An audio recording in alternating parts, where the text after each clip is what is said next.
वक्रतुंड महाकाय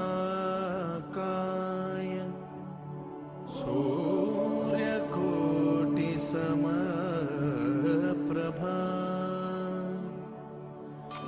निर्विघ्नं कुरु मे देव सर्वकार्येषु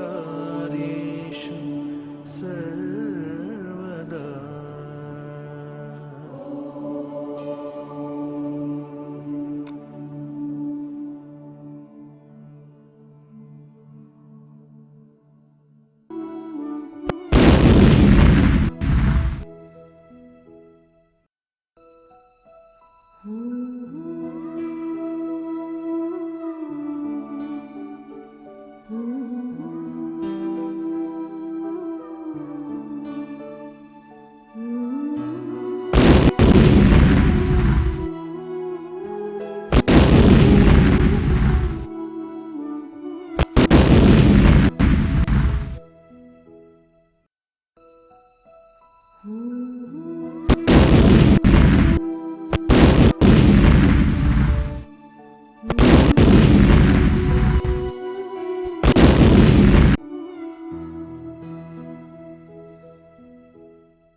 अब हम बात करेंगे अपरिमेय संख्याओं की अपरिमेयता सिद्ध करने में अंकगणित की आधारभूत प्रमेय के प्रयोग पर, यानी use of fundamental theorem of arithmetic to prove the irrationality of irrational numbers. ठीक है, यानी कोई अपरिमेय संख्या अपरिमेय है या नहीं है, इसे सिद्ध करने में अंकगणित की आधारभूत प्रमेय का प्रयोग। इसे सीखने से पहले सबसे पहले हम थोड़ी चर्चा करते हैं अपरिमेय संख्याओं के बारे में। हालांकि हम अपरिमेय संख्याओं के बारे में जानते हैं। देखिए, अपरिमेय संख्या वे होती हैं जो p बाई क्यू के रूप में नहीं लिखी जा सकती, p बाई क्यू की फॉर्म में नहीं लिखी जा सकती। उदाहरण के लिए अपरिमेय संख्याओं में शामिल होती हैं कौन कौन सी संख्याएं? एक तो होती है वर्गमूल वाली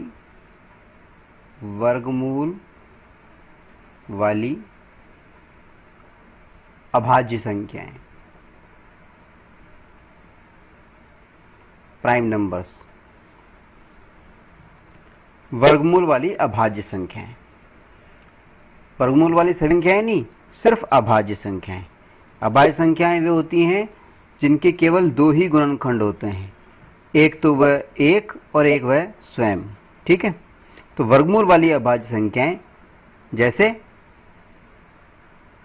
√2, √3, √5, √7। ठीक है, इस तरह से। दूसरी तरह की संख्याएं होती हैं पाई वाली संख्याएं, और तीसरी तरह की जो संख्याएं होती हैं अपरिमेय, वो होती हैं अशांत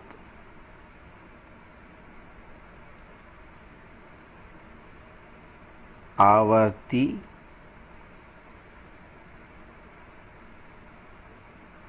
दशमलव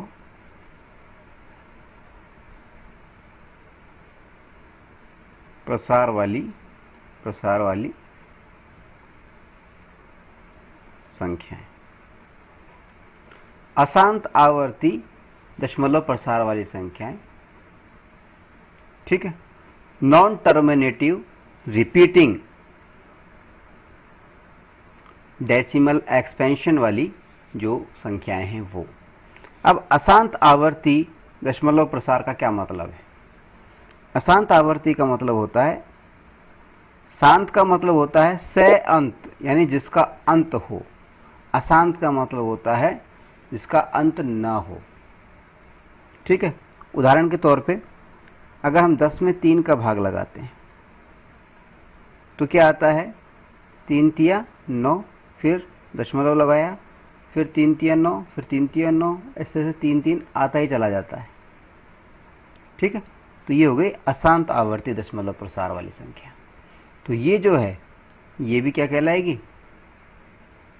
ये कहलाएगी अपरिमेय संख्या, ठीक है। तो अपरिमेय संख्या कौन सी होती हैं? जो p/q की फॉर्म में नहीं होती हैं। उदाहरण के लिए वर्गमूल वाली अभाज्य संख्याएं, पाई वाली संख्याएं और अशांत आवर्ती दशमलव प्रसार वाली जो संख्याएं हैं, नॉन टर्मिनेटिव रिपीटिंग वाली जो संख्याएं, दशमलव प्रसार वाली जो संख्याएं हैं, वो इसके अंतर्गत आती हैं, ठीक है। अब बात आती है कि अपरिमेय संख्याओं की अपरिमेयता सिद्ध करने में अंकगणित की आधारभूत प्रमेय का प्रयोग हम कैसे करते हैं, ठीक है। अब अंकगणित की आधारभूत प्रमेय है क्या? हम जानते ही हैं। अंकगणित की आधारभूत प्रमेय क्या थी? अंकगणित की आधारभूत प्रमेय सिर्फ इतना सा कहती है कि प्रत्येक भाज्य संख्या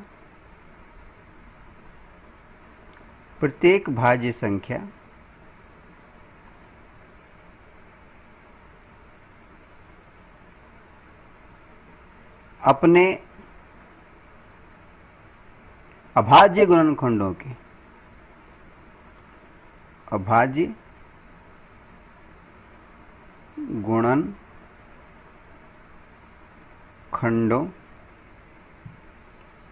के गुणनफल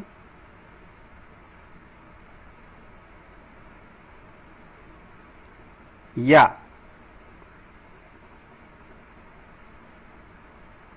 अपने अभाज्य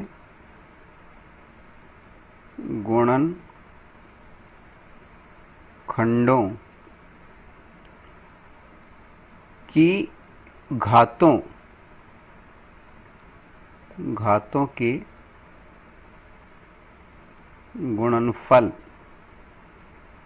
घातों के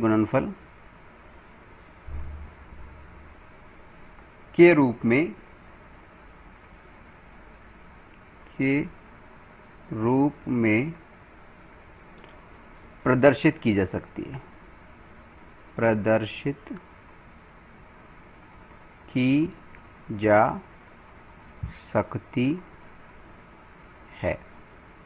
अंकगणित की आधारभूत प्रमेय क्या कहती है? कि प्रत्येक भाज्य संख्या अपने अभाज्य गुणनखंडों के गुणनफल या अपने अभाज्य गुणनखंडों की घातों के गुणनफल के रूप में प्रदर्शित की जा सकती है, ठीक है। अब जहां तक अंकगणित के आधारभूत प्रमेय का अपरिमेय संख्याओं की अपरिमेयता सिद्ध करने में प्रयोग का प्रश्न है, हम इस प्रमेय का यानी अंकगणित के आधारभूत प्रमेय का अपरिमेय संख्याओं की अपरिमेयता सिद्ध करने में सीधा सीधा प्रयोग नहीं करते हैं, बल्कि एक विशेष प्रकार की प्रमेय के माध्यम से, क्या करते हैं हम? एक विशेष प्रकार की प्रमेय के माध्यम से, जो कि अंकगणित के आधारभूत प्रमेय पर ही आधारित है, हम अपरिमेय संख्याओं की अपरिमेयता सिद्ध करते हैं।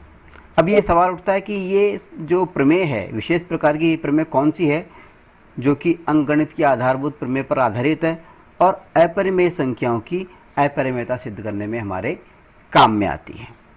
आइए देखते हैं। हम बात कर रहे हैं अंकगणित की आधारभूत प्रमेय पर आधारित विशेष प्रमेय की, जिसको हमारी पुस्तक के अंदर, हमारी बुक के अंदर प्रमेय 1.3 के नाम से बताया गया है। अब अंकगणित के आधारभूत प्रमेय पर आधारित ये विशेष प्रमेय क्या है? What is the important theorem based on fundamental theorem of arithmetic? ये प्रमेय क्या है? ये प्रमेय ये कहती है कि यदि कोई अभाज्य संख्या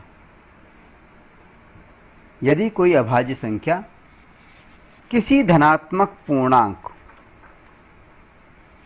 a के वर्ग को, यानी a स्क्वायर को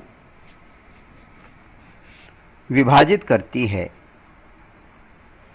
तो वह अभाज्य संख्या उस धनात्मक पूर्णांक a को भी विभाजित करेगी।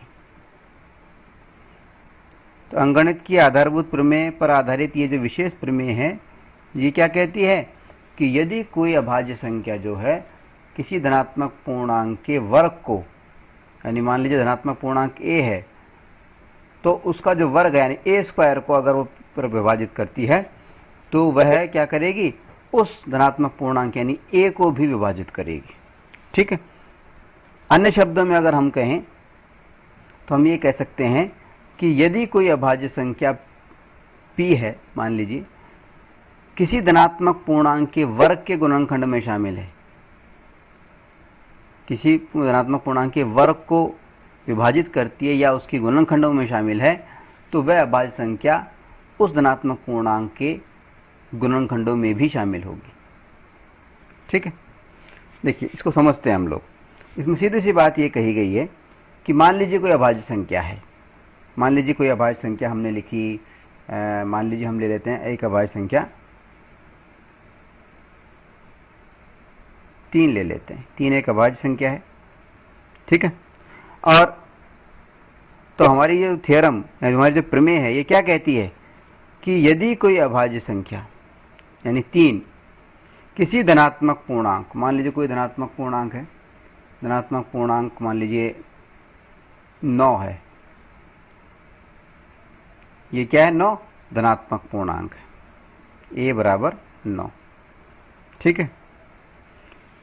यदि, और ये क्या है? ये प्राइम नंबर है।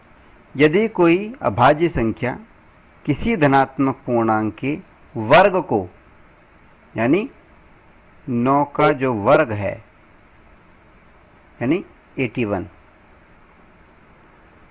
यानी यदि कोई अभाज्य संख्या किसी धनात्मक पूर्णांक के वर्ग को विभाजित करती है, यानी 81 को विभाजित करती है, यानी अगर हम 81 के गुणनखंड निकालें, ठीक है, तो क्या होंगे? अगर 81 के हम गुणनखंड निकालना चाहें तो देखिए, अब 81 के गुणनखंड निकालते हैं हम। 81 इसके निकाले गुणनखंड हमने, तो सबसे छोटी अभाज्य संख्या का भाग लगाया तो वो हो गई 3, 3 दूनी 6 और 3 सत्ते 21, फिर 3, 3 नाम 27, फिर 3, फिर 3 3 9, फिर 3। गुणनखंड कौन कौन से हुए? ये हुए अपने 3 × 3 × 3 × 3। ठीक। अच्छा, तो हमारी थ्योरम क्या कह रही है कि यदि कोई अभाज्य संख्या किसी धनात्मक पूर्णांक यानी 9 के वर्ग यानी 9 स्क्वायर को यानी 81 में विभाजित करती है, यानी डिवाइड करती है, यानी इसके गुणनखंडों में मौजूद है, 3 मौजूद है कि नहीं? मौजूद है 3। तो वह अभाज्य संख्या इस a को भी डिवाइड करेगी, यानी a का जो गुणनखंड है यानी 9 के जो गुणनखंड हम निकालेंगे, 9 के गुणनखंड कौन से होंगे? 9 के गुणनखंड निकालें तो हम 3 3 9 और 3 1 3, यानी 3 × 3, यानी 9 के गुणनखंडों में भी शामिल होगी। ठीक है, आई बात समझ? एक बार पुनः दोहरा देते हैं। अंकगणित के आधारभूत प्रमेय पर आधारित जो विशेष प्रमेय है, यानी जिसको हमने बुक में 1.3 प्रमेय 1.3 बोला है, वो प्रमेय क्या कहती है? वो सिर्फ इतना सा कहती है कि यदि कोई अभाज्य संख्या है, वो किसी धनात्मक पूर्णांक के वर्ग को यानी वर्ग को विभाजित करती है यानी उसके गुणनखंडों में शामिल है, तो वह अभाज्य संख्या यानी 3 उस धनात्मक पूर्णांक यानी ये जो 9 है इसको भी विभाजित करेगी यानी इसके गुणनखंडों में भी शामिल होगी। ठीक है, अन्य शब्दों में हम कहें कि जो भी धनात्मक पूर्णांक है, ये कोई अभाज्य संख्या है, वो धनात्मक पूर्णांक और उसके वर्ग दोनों के गुणनखंडों में शामिल होती है। धनात्मक पूर्णांक जो है उसके अंदर भी शामिल होगी और उस धनात्मक पूर्णांक के वर्ग में भी शामिल होगी। यानी धनात्मक पूर्णांक अगर 9 है तो 9 के गुणनखंडों में भी शामिल होगी और उसके वर्ग के यानी 81 गुणनखंडों में भी शामिल होगी। ठीक है, तो ये तो बात हो गई हमारी अंकगणित की आधारभूत प्रमेय पर आधारित इस विशेष प्रमेय की, जिसका हम बार बार उपयोग करेंगे अपरिमेय संख्याओं की अपरिमेयता सिद्ध करने में। ठीक है, अब हम बात कर रहे हैं अपरिमेय संख्याओं की अपरिमेयता सिद्ध करने संबंधी प्रश्नों के प्रकार, कि अपरिमेय संख्याओं की अपरिमेयता सिद्ध करने के जो प्रश्न हैं वो कितने प्रकार के हैं। Types of questions to prove the irrationality of irrational numbers. देखिए, हमारे बुक के अंदर 2 प्रकार के सवाल दिए गए हैं। पहले प्रकार का जो सवाल है उनके अंदर क्या किया हुआ है, इन सवालों में केवल वर्गमूल, वर्गमूल को हिंदी में बोलते हैं हम करनी चिन्ह यानी रेडिकल साइन। रेडिकल साइन क्या होता है, करनी चिन्ह क्या होता है, ये वर्गमूल वाला चिन्ह। ठीक है, तो पहले सवाल वो हैं जिनमें केवल वर्गमूल वाली अभाज्य संख्याएं दी जाती हैं। ठीक है, वर्गमूल वाली अभाज्य संख्या कौन सी हुई, जैसे उदाहरण के लिए √2, √2 वर्गमूल 2 या वर्गमूल 3 या वर्गमूल 5 या वर्गमूल 7, इस तरह से। ठीक है, तो पहले प्रकार के प्रश्न तो वो हैं जिनमें केवल वर्गमूल वाली करनी चिन्ह वाली यानी रेडिकल साइन वाली अभाज्य संख्याएं दी गई। ठीक है, यहाँ अभाज्य संख्या की बात हो रही है, 2, 3, 5 और 7 ये सब अभाज्य संख्या है। ठीक है, तो पहले प्रकार के प्रश्न वो हैं जिन प्रश्नों के अंदर केवल वर्गमूल वाली अभाज्य संख्याएं दी गई। और दूसरे प्रकार के जो प्रश्न हैं उनमें क्या है, वर्गमूल वाली अभाज्य संख्याओं के साथ विभिन्न प्रकार की गणितीय संक्रियाएं, different types of mathematical operations. गणितीय संक्रियाएं यानी मैथमेटिकल ऑपरेशंस कितने प्रकार के होते हैं, 4 प्रकार के होते हैं, हम जानते हैं। Plus, minus, multiply and divide, जोड़, बाकी, गुणा और भाग। ठीक है, तो दूसरे प्रकार के जो सवाल हैं उनके अंदर क्या किया गया है, वर्गमूल वाली जो अभाज्य संख्याएं हैं उनके साथ विभिन्न प्रकार की संक्रियाओं को, गणितीय संक्रियाओं को प्रदर्शित किया गया है। उदाहरण के लिए जैसे कहीं पे प्रदर्शित ये किया है कि 5 - √3। ठीक है, यानी यहाँ पर ऋणात्मक 5 माइनस, यहाँ माइनस वाली गणितीय संक्रिया बता दी इस वर्गमूल वाली अभाज्य संख्या के साथ में। ठीक है, कहीं पे ये दे दिया कि 6 + √2, यहाँ पर जोड़ वाली संक्रिया दिखा दी। ठीक है, कहीं पे ये दे दिया 7 × √5, यहाँ पे गुणा वाली संक्रिया दिखा दी। कहीं पे दे दिया 1/√2, यहाँ पर भाग वाली गणितीय संक्रिया दिखा दी। ठीक है, और कहीं कहीं पर एक से ज़्यादा संक्रियाएं भी दिखाई गई हैं, जैसे 3 + 2 × √5। ठीक है, तो 2 प्रकार के सवाल हमारे सामने हैं। एक प्रकार के सवालों में तो क्या है, केवल वर्गमूल वाली अभाज्य संख्याएं दी गई हैं, और दूसरे प्रकार का जो सवाल हैं उनके अंदर क्या किया गया है, वर्गमूल वाली जो अभाज्य संख्याएं हैं उनके साथ में कुछ गणितीय संक्रियाओं को प्रदर्शित किया गया है। ठीक है, इन दोनों ही प्रकार के सवालों को जब हम हल करते हैं तो इन दोनों प्रकार के सवालों को हल करने के चरण लगभग एक जैसे हैं, सिर्फ एक चरण का अंतर है। अब अपरिमेय संख्याओं की अपरिमेयता सिद्ध करने के जो सवाल हैं उनको हल करने की जो विधि है उसके चरण कौन से हैं, आइए देखते हैं।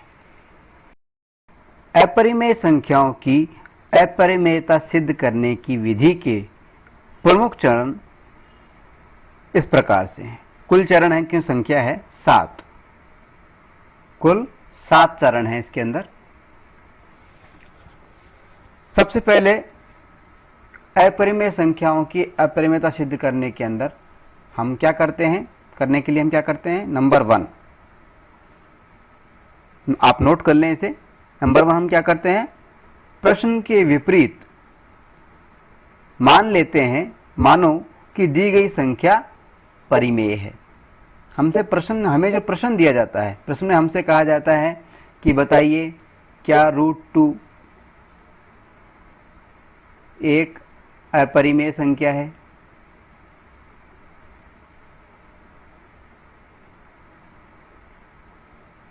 सिद्ध करना है, ठीक है। तो हम क्या करते हैं, प्रश्न के विपरीत, इसमें अपरिमेय पूछ रहा है तो हम पहले चरण में क्या करते हैं, प्रश्न के विपरीत यह मान लेते हैं कि √2 या जो भी दी गई संख्या है वो एक परिमेय संख्या है, ठीक है। अब नंबर 2 पे हम क्या करते हैं, परिमेय संख्या अगर है तो उसको हम p/q के रूप में लिख सकते होंगे, ठीक है। तो अब नंबर 2 पे हम क्या करते हैं कि परिमेय संख्या के पूर्णांकों को, यानी p और q को किसी उभयनिष्ठ गुणनखंड, कोई भी उभयनिष्ठ गुणनखंड मान लेते हैं हम, कि मान लीजिए उभयनिष्ठ गुणनखंड x है, तो किसी भी उभयनिष्ठ गुणनखंड x से विभाजित करके और सह अभाज्य संख्याएं प्राप्त करते हैं। कौन सी, a और b, 2 सह अभाज्य संख्याएं प्राप्त करते हैं और उन्हें पुनर्व्यवस्थित करके एक समीकरण प्राप्त कर लेते हैं, ठीक है।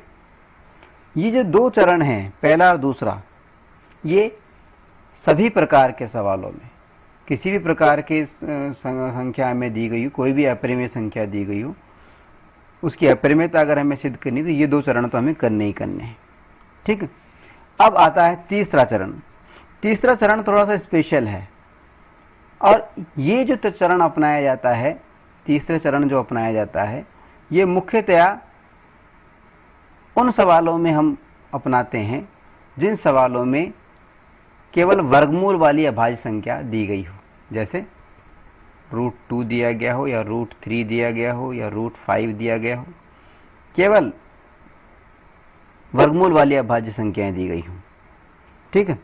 ये तीसरा चरण है क्या, इसमें क्या करते हैं हम, सह अभाज्य संख्याएं जो a और b हमने प्राप्त की हैं, इसके उभयनिष्ठ गुणनखंड की खोज करते हैं। a और b दोनों के लिए उभयनिष्ठ गुणनखंड की खोज करते हैं, मतलब ऐसी संख्या की खोज करते हैं जो a को भी डिवाइड करे और b को भी डिवाइड करे, ठीक है। तीसरी बात कैसे करते हैं इसको आगे बताएंगे, ठीक है। फिर चौथा चरण हमारा क्या है, जब हम उभयनिष्ठ गुणनखंडों की खोज कर लेते हैं a और b की, तो चौथा चरण क्या है, हम एक विरोधाभासपूर्ण कथन प्राप्त करते हैं, ठीक है। चौथे चरण में हम क्या करते हैं, इस प्रकार करने पर हमें एक विरोधाभासपूर्ण कथन प्राप्त होता है। कथन क्या प्राप्त होता है कि जो भी संख्या दी गई है वो क्या है, एक परिमेय संख्या है, ठीक है। अब हम देखते हैं कि ये परिमेय संख्या में नजर क्यों आई, कथन में विरोधाभास क्या है, आखिर वो, हमने अगर कहा कि ये एक परिमेय संख्या है तो आखिर वो परिमेय संख्या क्यों नहीं है, हमें 5वें चरण में इस बात को स्पष्ट करना होता है। फिर छठा चरण होता है। छठे चरण में हम ये बताते हैं कि विरोधाभास है, ये तो हमने देख लिया, आपस में टकराट है दोनों बातों में, ये तो हमने देख लिया, लेकिन आखिर ये विरोधाभास क्यों आया, इसका कारण क्या है। तो इसके कारण में हम सिर्फ ये लिखते हैं कि इसका जो मेन कारण होता है वो होती है हमारी गलत परिकल्पना। क्या गलत परिकल्पना, कि जो हमने शुरुआत में माना था चरण 1 में कि दी गई संख्या एक परिमेय संख्या है। ठीक है, फिर 7वें चरण में हम लिखते हैं निष्कर्ष। निष्कर्ष में हम क्या लिखते हैं? निष्कर्ष में हम लिखते हैं कि क्योंकि विरोधाभास का कारण हमने बता दिया कि विरोधाभास का कारण है हमारी गलत कल्पना कि दी गई संख्या जो है एक परिमेय संख्या है, अतः स्पष्ट है क्योंकि दी गई संख्या एक परिमेय संख्या नहीं है इसलिए निश्चित तौर पे ये एक अपरिमेय संख्या है। और फिर वहां पर जाकर के 7वें चरण में इसको इति सिद्धम हम लिख देते हैं। ठीक है, तो कुल मिलाकर के किसी भी संख्या अपरिमेय संख्या की यदि हमें अपरिमेयता सिद्ध करनी है तो उसकी जो विधि हम अपनाते हैं उसके अंदर मुख्यतः 7 चरण होते हैं। तीसरा जो चरण है इसके अंदर हम जो ए और बी अभाज्य संख्याएं हैं उनके उभयनिष्ठ गुणनखंड की खोज करते हैं, ऐसे पूर्ण भाजक की खोज करते हैं जो दोनों को डिवाइड करता हो। वो सिर्फ उन्हीं सवालों में हम करते हैं जिन सवालों में वर्गमूल वाली अभाज्य संख्या दी गई होती है, अन्यथा नहीं।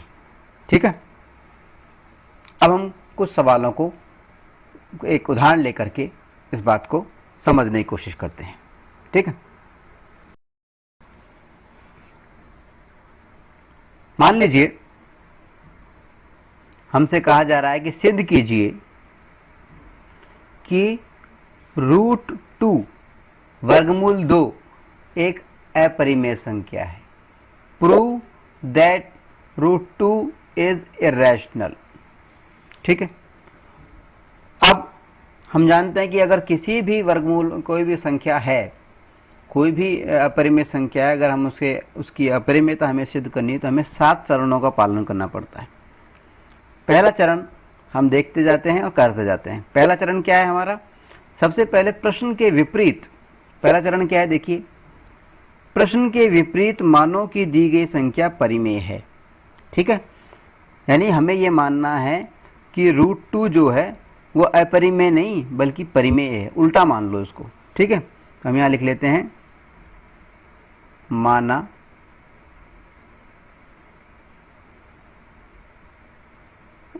√2 इक्वल्स टू परिमेय।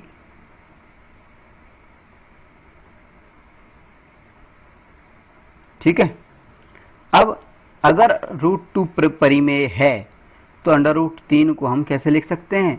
√2 को हम कैसे लिख सकते हैं? p/q के रूप में, क्योंकि हम जानते हैं कोई भी परिमेय अगर संख्या परिमेय है तो वो p/q के रूप में लिखी जा सकती है। ठीक है, यहां पर p और जो q है ये क्या है? ये पूर्णांक है, इंटीजर है।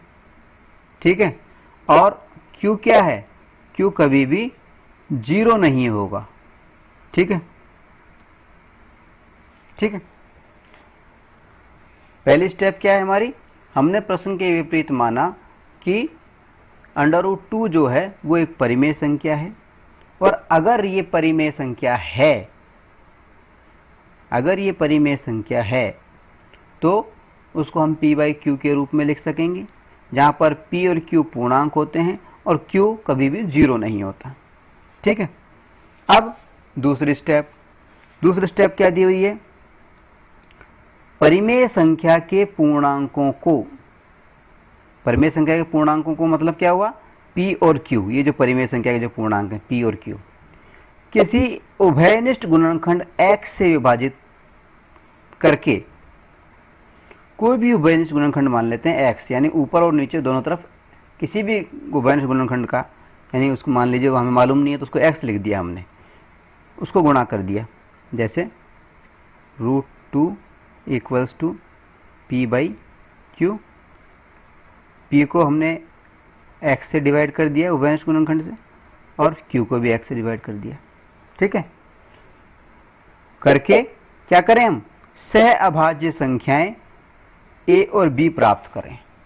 ऐसे डिवाइड करके सह अभाज्य संख्याएं हमें a और b प्राप्त करनी है, यानी √2 इक्वल्स टू a/b। ठीक है, प्राप्त कर ली, तथा उन्हें पुनर्व्यवस्थित करके समीकरण 1 प्राप्त करें। यानी इनको पुनर्व्यवस्थित करना है। पुनर्व्यवस्थित करने का मतलब होता है सरल रूप में लिखना है। कैसे लिखेंगे? इसको क्रॉस मल्टीप्लाई कर देंगे, इसको हम √2 के नीचे 1 लगा लेते हैं हम, या तिर्यक गुणा बोले हम, तिर्यक गुणा करने पर।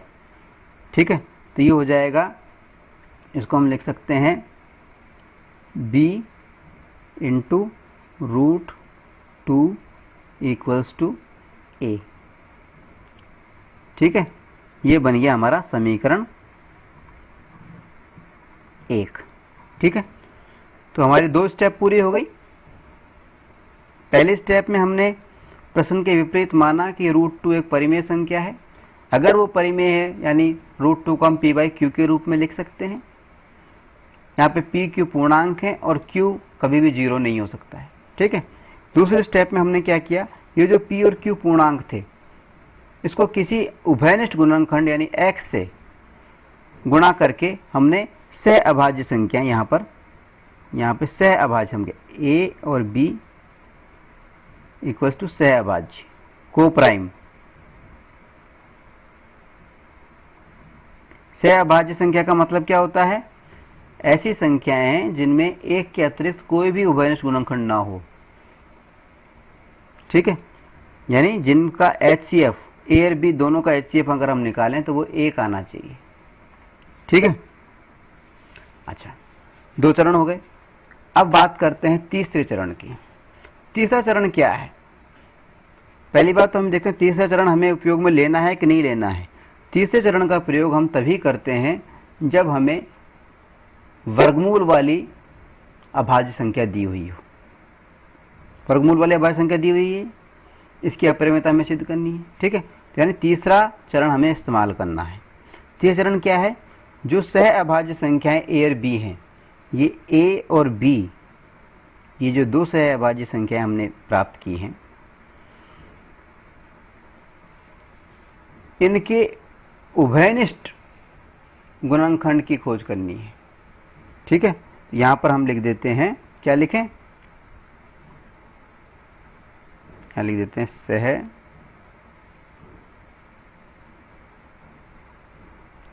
अभाज्य संख्या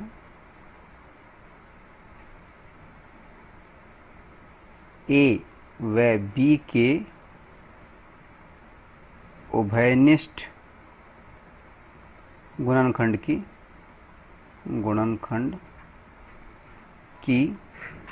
उभयनिष्ठ गुणनखंड मतलब होता है पूर्ण भाजक, एग्जैक्ट डिवाइजर, जिसका उभयनिष्ठ मतलब जिसका दोनों में भाग जाए।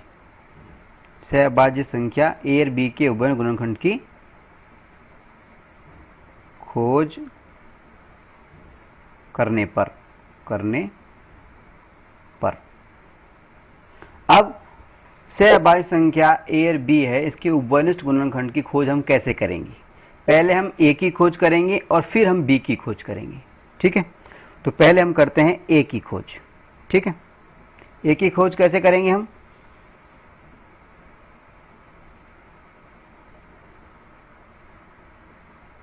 सह अभाज्य संख्या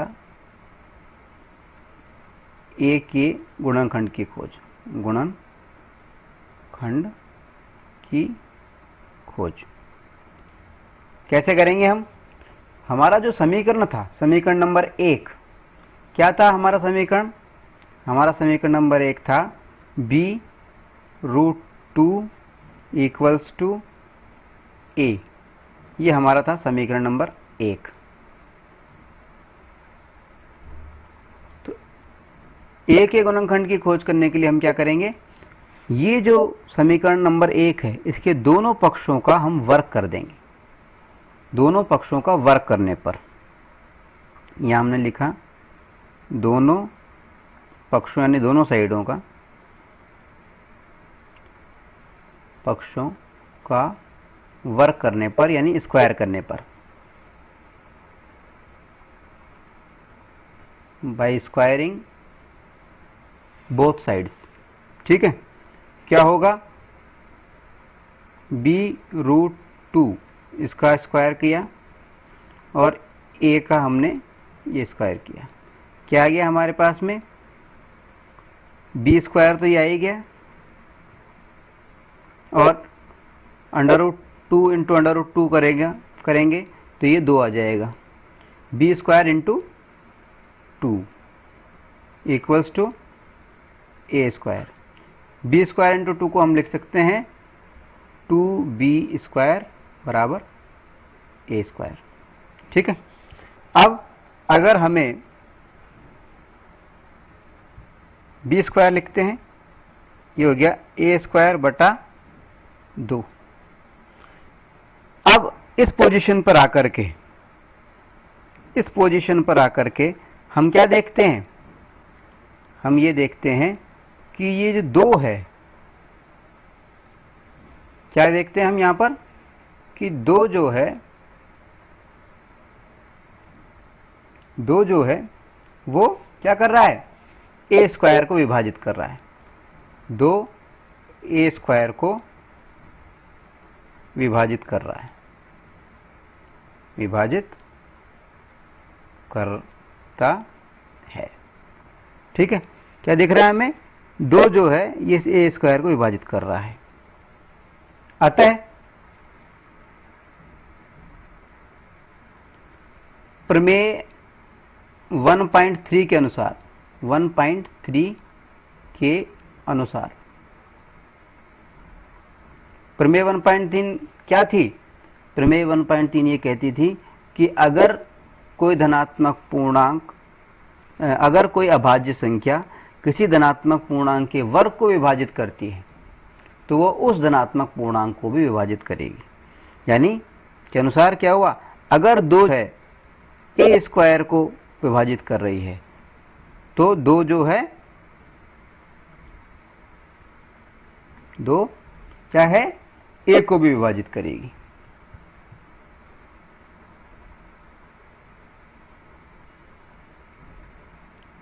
विभाजित करेगी, यानी 2 जो है किसको विभाजित करेगी, ए को, 2 ए को भी विभाजित करेगी, यानी ए का भी गुणनखंड होगी। यानी क्या साबित हुआ कि ए का गुणनखंड कौन सा आ गया, ए का गुणनखंड क्या आ गया, 2। ठीक है। अब हम बात करते हैं बी की, बी के गुणनखंड की। ठीक है, ये तो एक ही बात हो गई। अब हम बी की बात करते हैं। और ये जो समीकरण था इसको हम समीकरण नंबर 2 मान लेते हैं, ये मान लिया हमने 2। ठीक है। बी स्क्वायर इक्वल बराबर ए स्क्वायर अपॉन 2 को, ठीक है, समीकरण 2 मान लिया। ठीक है। अब हम बात करते हैं बी की।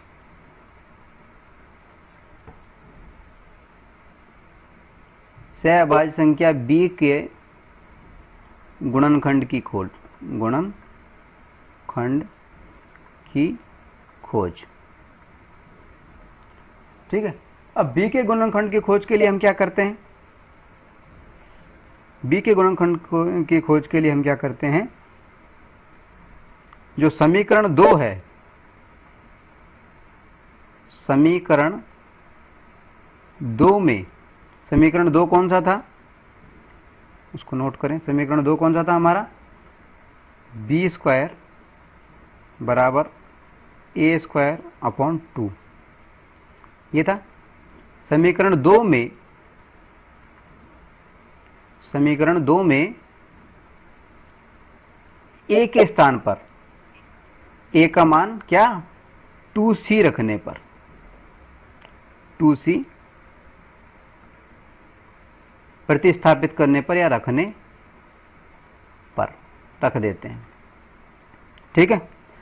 अब रखते हैं तो क्या होता है, देखिए, B square equal to 2c, इसका स्क्वायर कर दिया हमने, अपॉन 2, यानी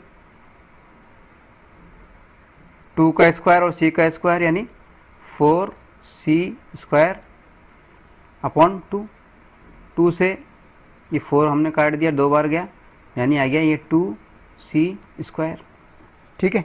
यानी हमारे को क्या प्राप्त हुआ, बी स्क्वायर बराबर 2c स्क्वायर। अब यहां पर हम क्या देखते हैं इस जगह, इस स्थिति में, कि ये जो 2 है, हम चाहें तो इसके लिए इस तरह से लिख सकते हैं इसको, इक्वल्स टू करके b² बटा 2 इक्वल टू c²। तो यहां हमें क्या नजर आ रहा है कि ये जो 2 है, 2 जो है ये b² को डिवाइड कर रहा है। यहां पर यहां धनात्मक पूर्णांक, यहां पर धनात्मक पूर्णांक 2 b को विभाजित कर रहा है। सॉरी, यहां अभाज्य संख्या 2, यहां अभाज्य संख्या 2 धनात्मक पूर्णांक b को विभाजित, b² को b के वर्ग यानी b² को विभाजित कर रही है। ठीक है, यहां पे क्या नजर आ रहा है हमें कि ये जो अभाज्य संख्या है 2, ये क्या कर रही है, जो धनात्मक पूर्णांक है b उसके वर्ग को विभाजित कर रही है। यानी अतः प्रमेय 1.3 के अनुसार, 1.3 के अनुसार ये जो अभाज्य संख्या है 2 अनुसार 2 धनात्मक पूर्णांक धनात्मक पूर्णांक b, पूर्णांक b को भी विभाजित करेगी, को भी विभाजित करेगी। ठीक है, अब जब ये 2 जो है, अभाज्य संख्या 2 जो है, जब धनात्मक पूर्णांक b को विभाजित करेगी, इसका मतलब ये हुआ कि 2 जो है धनात्मक पूर्णांक जो b है इसका गुणनखंड है। तो क्या हुआ कि b का गुणनखंड क्या आ गया, b का गुणनखंड आ गया 2। ठीक है, a का गुणनखंड भी आ गया था 2 और यहां पर b का गुणनखंड भी आ गया 2। ठीक है, तो ये तो हो गया हमारा तीसरा चरण। तीसरे चरण में हम क्या करते हैं, जो भी सहअभाज्य संख्याएं हैं हमारी a और b, उनके उभयनिष्ठ गुणनखंड की हम खोज करते हैं, उनके गुणनखंडों की हम खोज करते हैं। जब हमने इसके गुणनखंड की खोज की तो हमें मालूम चला कि दोनों के गुणनखंड, एक a का गुणनखंड भी 2 आया और b का गुणनखंड भी 2 आया। अब हम बात करते हैं चौथी स्टेप की।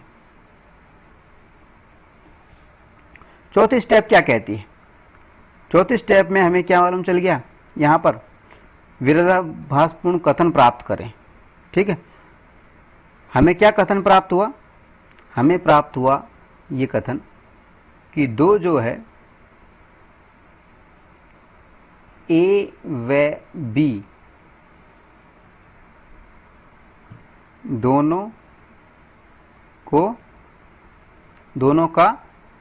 दोनों को विभाजित करता है, विभाजित करता है, यानी दोनों का गुणनखंड है, यानी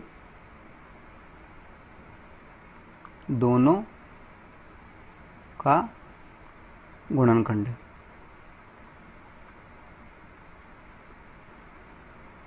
ठीक, ये हमें प्राप्त हो गया।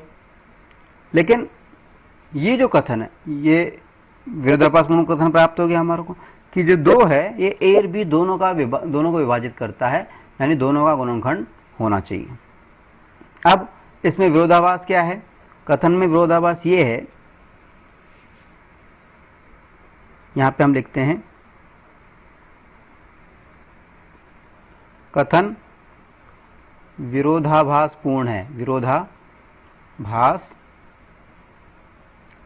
पूर्ण है। क्योंकि क्यों है, क्योंकि a और b, क्योंकि हम जानते हैं कि a और b क्या है, दोनों सह अभाज्य हैं, को प्राइम है, और को प्राइम नंबर जो होते हैं अतः सह अभाज्य हैं अतः इनका गुणनखंड केवल एक हो सकता है, केवल एक हो सकता है। ठीक है। सहभाज्य का मतलब क्या होता है? वे संख्याएं जिनका HCF एक हो, यानी जिनके गुणनखंड सिर्फ एक हो। ठीक है, 1 हो। ठीक है। अब यहां पे गुणनखंड आ रहा है 2, तो दोनों में विरोध हो गया नहीं। अब कथन विरोधाभासपूर्ण क्यों है, इसका जवाब लिख दो। कथन विरोधाभासपूर्ण है क्योंकि ए और बी सहभाज्य हैं, अतः इनका गुणनखंड केवल एक हो सकता है, जबकि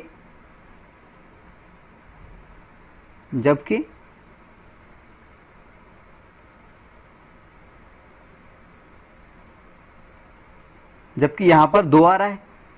ठीक है ना। अच्छा, अब यहां पे हम लिखते हैं विरोधाभास का कारण। कथन के विरोधाभासपूर्ण होने का कारण ये है,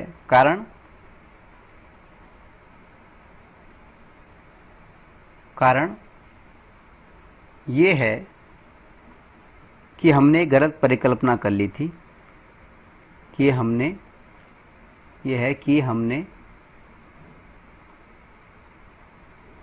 गलत कल्पना की थी कि √2 परिमेय संख्या है।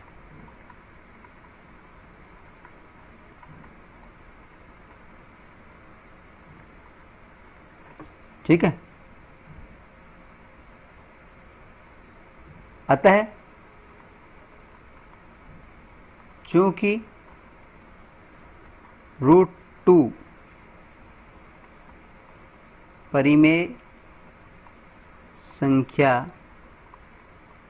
नहीं है, अतः यह निश्चित तौर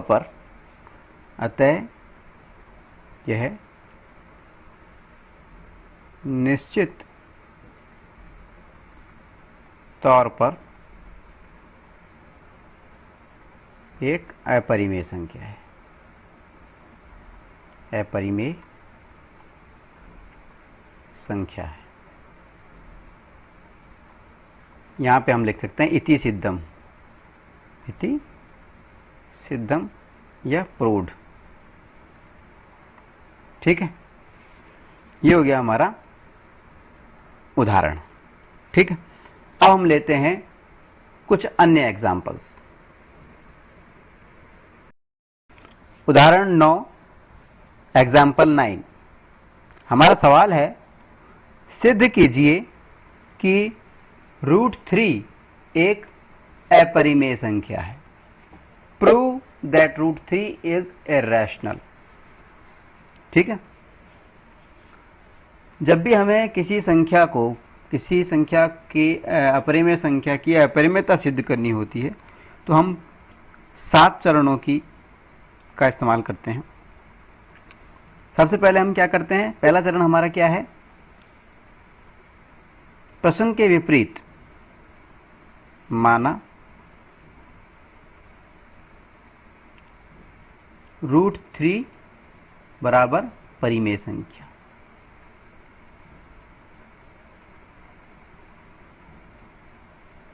ठीक, प्रश्न के विपरीत हमने माना कि √3 एक परिमेय संख्या है। ठीक है। अगर √3 परिमेय संख्या है तो हम इसको p/q के रूप में लिख सकते हैं। यहां पर p और q जो है ये क्या होंगे? ये होंगे पूर्णांक, और q जो है वो कभी भी 0 नहीं होगा। ठीक है। अब दूसरा चरण हमारा क्या है? दूसरा चरण हमारा ये है कि ये जो परिमेय संख्या के जो पूर्णांक हैं p और q, इनको हम क्या करते हैं, परिमेय संख्या के जो ये पूर्णांक हैं p और q, इन दोनों पूर्णांकों को किसी उभयनिष्ठ गुणनखंड x से डिवाइड कर देते हैं।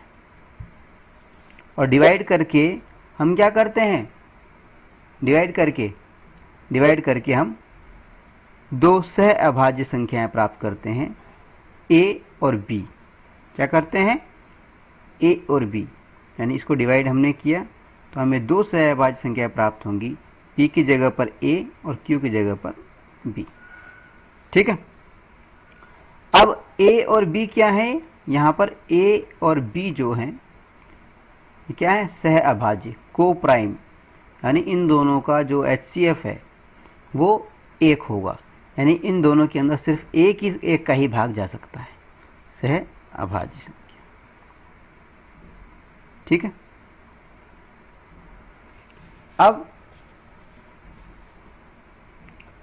इनको पुनर्व्यवस्थित करते हैं। पुनर्व्यवस्थित करने का मतलब त्रिय गुणा करके देखते हैं। त्रिय गुणा हमने किया तो b ये हो गया हमारे पास में b√3 इक्वल्स टू a।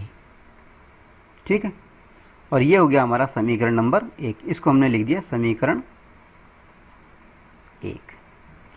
दूसरा चरण हमारा क्या था, दूसरे चरण में हमें क्या करना था, परिमेय संख्या के पूर्णांकों को किसी उभयनिष्ठ गुणनखंड x से विभाजित करके सह अभाज्य संख्याएं a व b प्राप्त करें तथा उन्हें पुनर्व्यवस्थित करके समीकरण 1 प्राप्त करें। समीकरण 1 प्राप्त कर लिया हमने। अब बात कर रहे हैं हम तीसरे स्टेप की। तीसरी स्टेप हमें अपनानी है इस सवाल में। वो क्यों अपनानी है, क्योंकि तीसरी स्टेप हम हर उस सवाल में अपनाते हैं जिसमें कि वर्गमूल वाली अभाज्य संख्या दी जाती है खाली। ठीक है। तीसरी स्टेप क्या है, तीसरी स्टेप ये है कि जो ये समीकरण 1 है इसके आधार पर हम क्या करते हैं, जो सहअभाज्य संख्या a और b हैं इनकी उभयनिष्ठ गुणनखंडों की खोज करते हैं, यानी इनके गुणनखंड की खोज करते हैं। ठीक है। तो तीसरी स्टेप के अंदर हम लेते हैं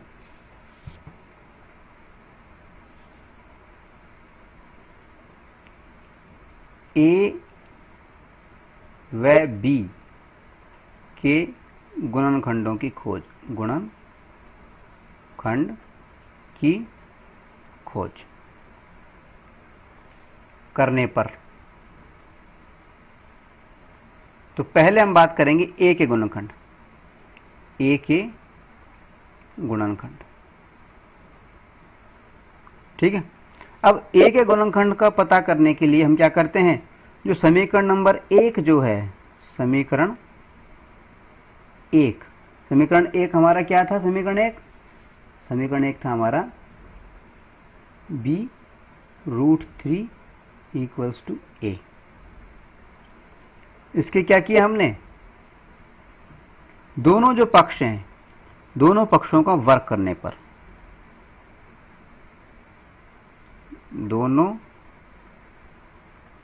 पक्षों का वर्ग कर दिया, पक्षों का वर्ग करेगा,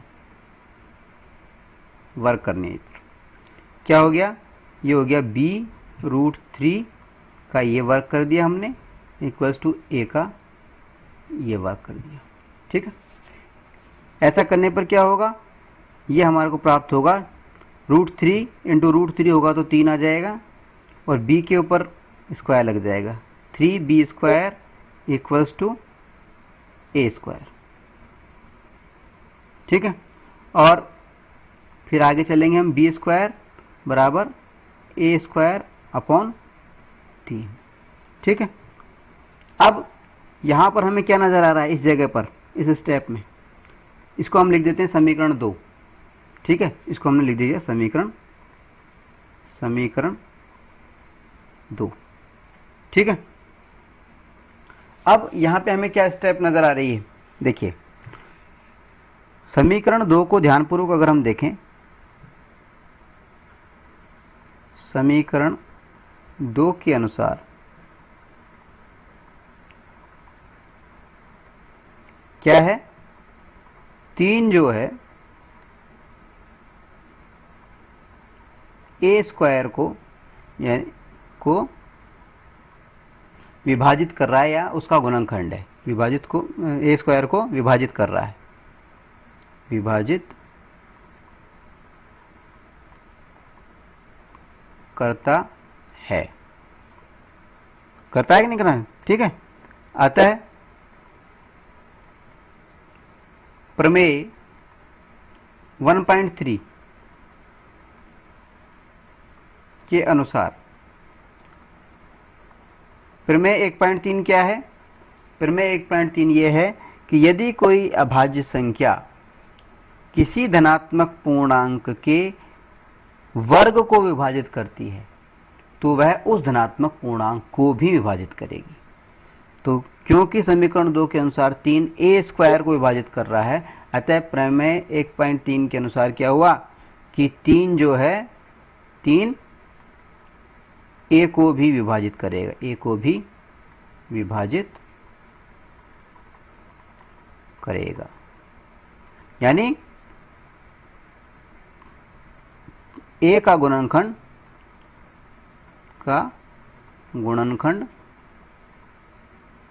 क्या होगा? बराबर 3 होगा। ठीक है, ये तो बात हुई ए के गुणनखंड की। ठीक है, अब हम बात करते हैं बी के गुणनखंड की। ठीक है,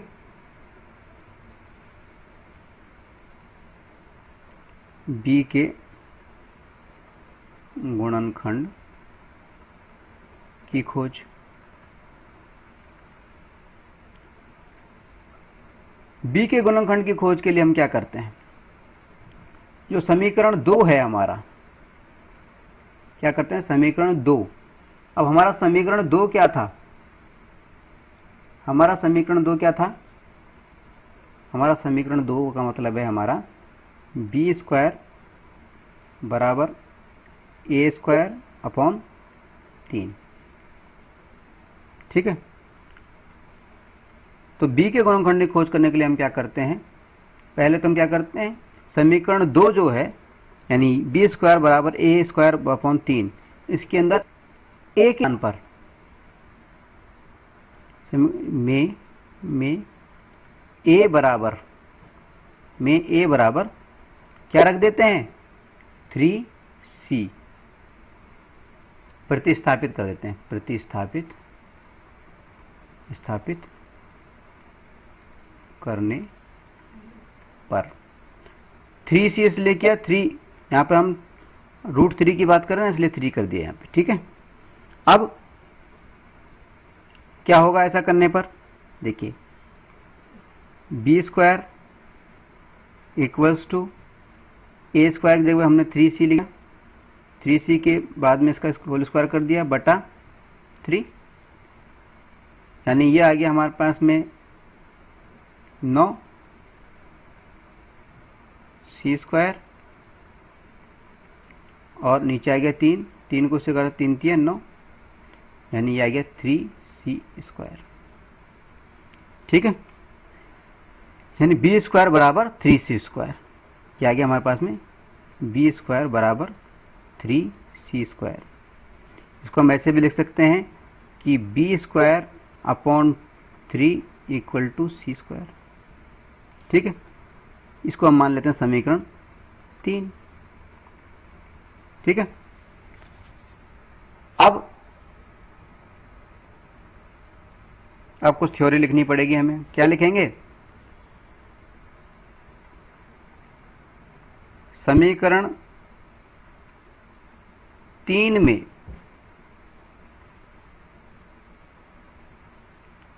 तीन जो है अभाज्य संख्या जो 3 है वो क्या कर रही है? बी स्क्वायर को, अभाज्य संख्या 3 बी स्क्वायर को विभाजित करती है। अतः यह यानी 3 बी को भी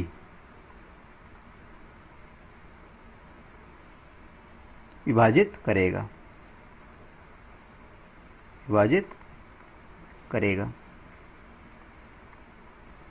प्रमेय 1.3 क्या कहती है? वो यही कहती है कि अगर कोई अभाज्य संख्या किसी धनात्मक पूर्णांक के वर्ग को विभाजित कर रही है तो वो उस धनात्मक पूर्णांक को भी विभाजित करेगी। ठीक है, यानी मतलब क्या हुआ? अर्थात 3 b का गुणनखंड है, b का गुणनखंड होगा। ठीक है, अब हो गया, ये खोज कर लिया हमने। a का गुणनखंड भी 3 आ गया और b का गुणनखंड भी 3 आ गया। अब विरोधाभासपूर्ण कथन प्राप्त हो रहा है हमें अगले स्टेप में। क्या विरोधाभासपूर्ण कथन प्राप्त हुआ हमें? हमें विरोधाभासपूर्ण कथन ये प्राप्त हुआ कि जो 3 है, अभाज्य संख्या 3, संख्या 3 a व b दोनों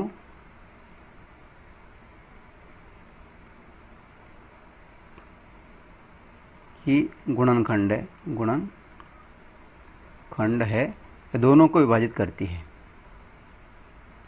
ठीक है, यानी दोनों को विभाजित करती है। अब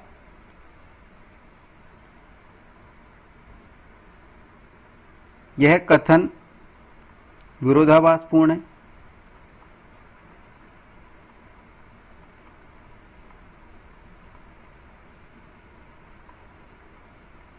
क्यों है? क्योंकि हम जानते हैं कि a और b बराबर क्या है? सहअभाज्य है, को प्राइम है। ठीक है, और सहअभाज्य जो होते हैं, सहअभाज्य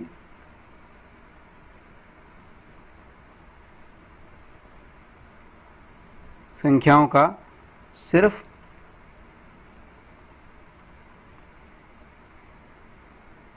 एक ही गुणनखंड हो सकता है, एक ही गुणनखंड हो सकता है।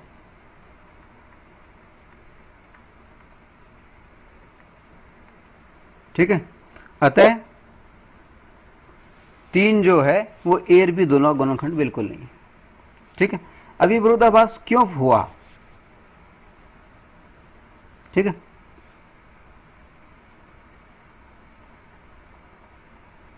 विरोधाभास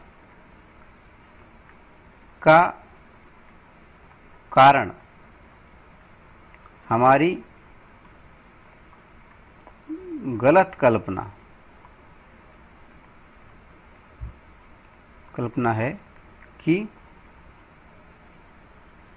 √3 एक परिमेय संख्या है।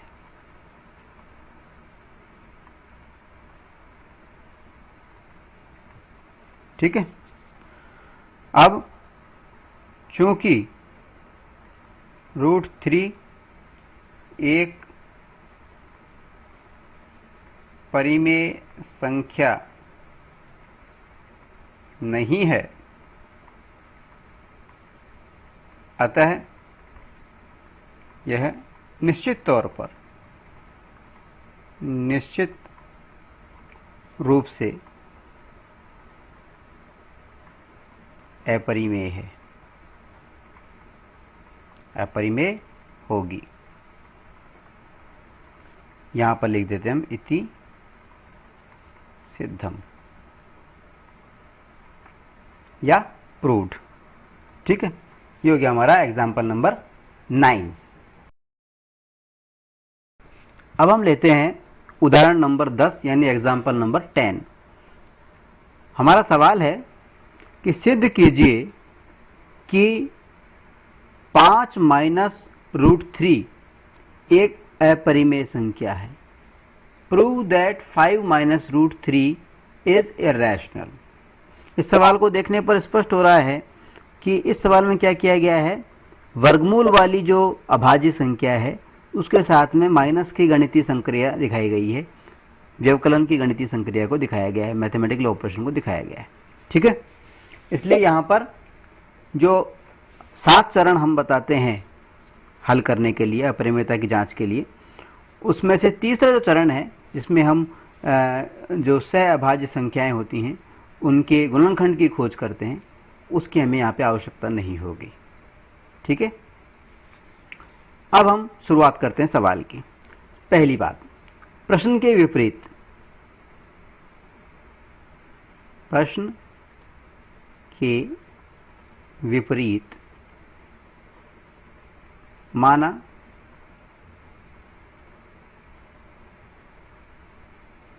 (5-√3) इक्वल्स टू परिमेय संख्या। ठीक है, यदि 5-√3 परिमेय संख्या है तो इसको हम लिख सकते हैं p/q के रूप में। ठीक है, यहाँ पर p/q में p और q जो है ये क्या है, ये होंगे पूर्णांक,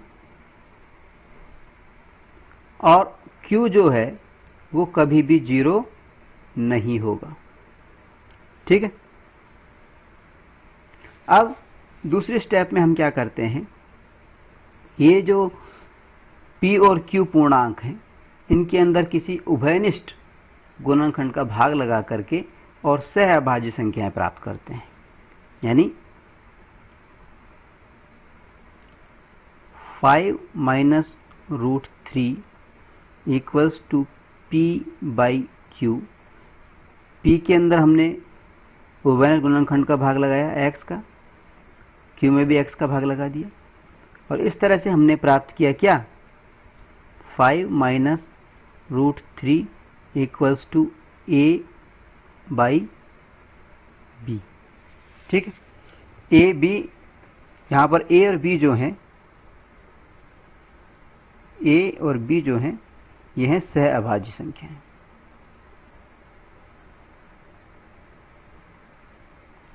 ठीक है, अब इनको पुनर्व्यवस्थित करना है, यानी क्रॉस मल्टीप्लाई करके हमें सेट करना है। या तो हम क्रॉस मल्टीप्लाई कर सकते हैं या पक्षांतर कर सकते हैं, साइड चेंज जिसको हम बोलते हैं। तो हम इसमें यहाँ पे पक्षांतर करते हैं। देखिए, पक्षांतर अगर हमने किया तो देखिए ये माइनस का √3 है, इसको हम इस साइड में ले जाएंगे तो प्लस का ये √3 हो जाएगा, ये √3 ये प्लस का हो गया, इक्वल्स टू, और ये ए बी जो है इसको हम, ये जो ए बी है √3 को इधर ले गए हम तो ये प्लस का √3 हो गया, 5 को इधर लाए तो ये हो गया हमारा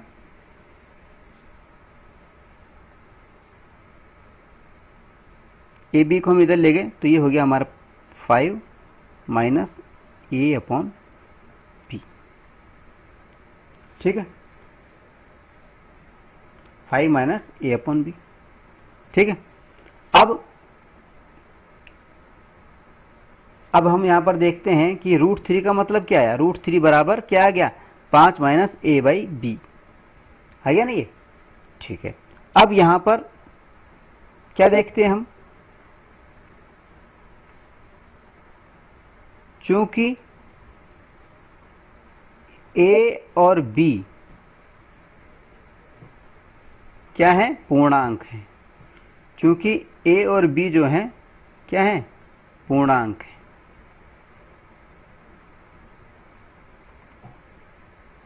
अतः a/b ये क्या होगा, परिमेय होगा, परिमेय संख्या होगा।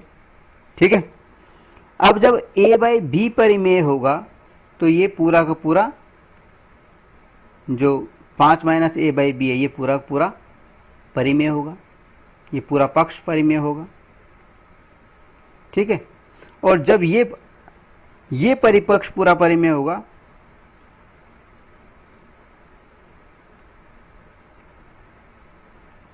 तो √3 जो है वो भी क्या होगा, बराबर हो रहा है ना, इक्वल्स हो रहे हैं, दोनों बराबर हैं, तो √3 भी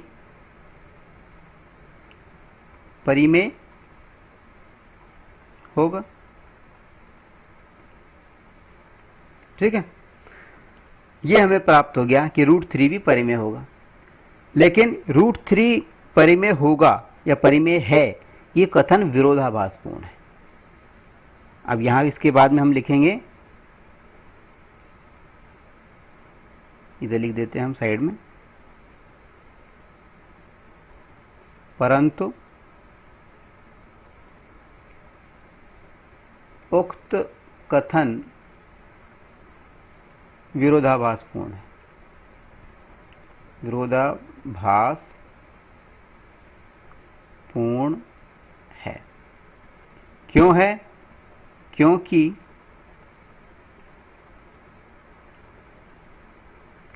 √3 वर्गमूल वाली अभाज्य संख्याएं परिमेय होती ही नहीं है। क्योंकि यहां पे हम लिख देते हैं, क्योंकि वर्गमूल वाली अभाज्य संख्याएं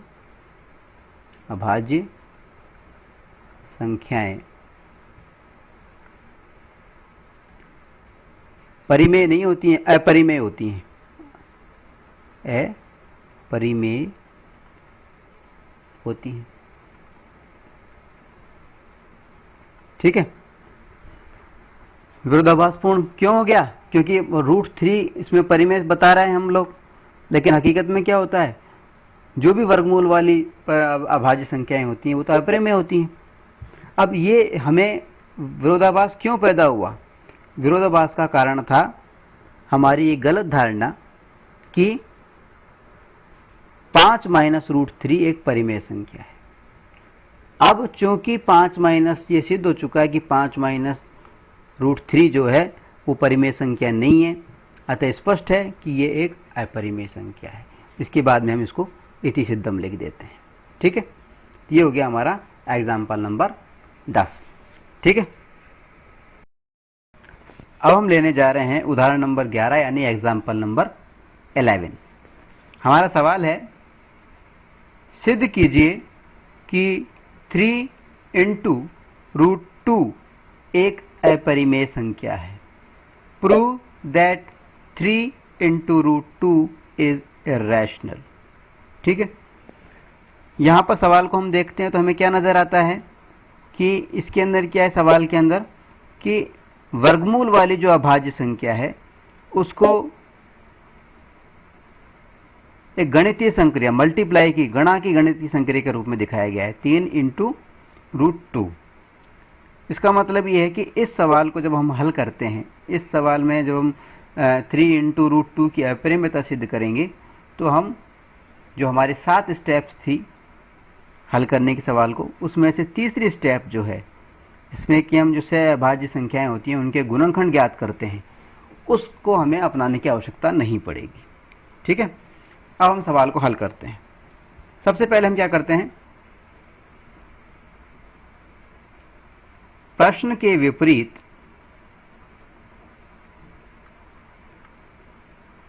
माना 3 √2 3 × √2 बराबर परिमेय संख्या है। ठीक है, अब अगर 3 √2 एक परिमेय संख्या है तो इसको हम लिख सकते हैं P/Q के रूप में। यहां पर P और Q पूर्णांक हैं और Q जो है कभी भी 0 नहीं हो सकता। ठीक है, इसके बाद में हम क्या करते हैं, ये जो परिमेय संख्या के जो पूर्णांक हैं P और Q, इसके अंदर हम किसी उभयनिष्ठ गुणनखंड से इनको विभाजित कर देते हैं। यानी 3 √2 इक्वल्स टू ये P/ जो Q है, इसके अंदर P को भी किसी उभयनिष्ठ गुणनखंड x से कर दिया और Q को भी किसी उभयनिष्ठ गुणनखंड x से डिवाइड कर दिया। और डिवाइड क्यों किया? डिवाइड करके हमने क्या प्राप्त किया? हमने प्राप्त किया A/B। और A/B क्या है? ए और बी क्या है इसके अंदर, ए और बी जो हैं ये बराबर हैं सह अभाज्य। क्या है ये, सह अभाज्य। ठीक है, को प्राइम नंबर्स हैं ये 3√2। ठीक है, इसके बाद में अब हम इसको थोड़ा सा पुनर्व्यवस्थित कर लेते हैं। पुनर्व्यवस्थित करने के लिए हम क्या करें, अगर हम इसको पुनर्व्यवस्थित करते हैं तो √2 को यहीं की रहने देते हैं हम, तो a बाई ये जो 3 है ये नीचे जा करके इस b से मल्टीप्लाई हो जाएगा, 3b ये हो जाएगा। ठीक है, अब ये जो समीकरण हमें प्राप्त हुआ √2 बराबर a/3b, यहां पर हमें क्या नजर आ रहा है, चूंकि या इसमें a 3 और b क्या है, बराबर क्या है, पूर्णांक है, पूर्णांक है। अतः जब ये तीनों पूर्णांक हैं, अतः a/3b, अतः a/3b जो है ये क्या है, परिमेय है, परिमेय है। और क्योंकि a/3b परिमेय है, ये परिमेय है, इसलिए अतः √2 भी परिमेय होना चाहिए।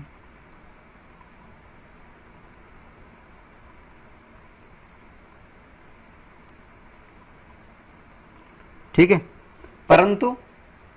परंतु ऐसा नहीं है, परंतु ऐसा नहीं है, यह विरोधाभासपूर्ण है, यह विरोधाभासपूर्ण है। क्योंकि क्यों है, क्योंकि वर्गमूल के रूप में वर्गमूल वाली जो अभाज्य संख्या होती है वो हमेशा अपरिमेय होती है। क्योंकि अब यहां पे आगे लिख देता हूं, क्योंकि के आगे, क्योंकि वर्गमूल वाली अभाज्य संख्या हमेशा अपरिमेय होती है, हमेशा अपरिमेय होती है। अब हमें यहां पर ये जो गलत विरोधाभासपूर्ण धारणा हमें मिली वो क्यों मिली, इस गलत विरोधाभासपूर्ण धारणा का कारण था हमारी ये गलत परिकल्पना कि 3 × √2 एक परिमेय संख्या है। अब चूंकि यह स्पष्ट हो गया है कि 3 × √2 एक परिमेय संख्या नहीं है, इसलिए ये निश्चित तौर पर एक अपरिमेय संख्या है। ठीक है, इसे लिख करके फिर हम इसको लिख देते हैं इति सिद्धम। इस प्रकार से यह हमारा हो जाता है उदाहरण नंबर 11। अब हम चलते हैं प्रश्नावली पर। ठीक है।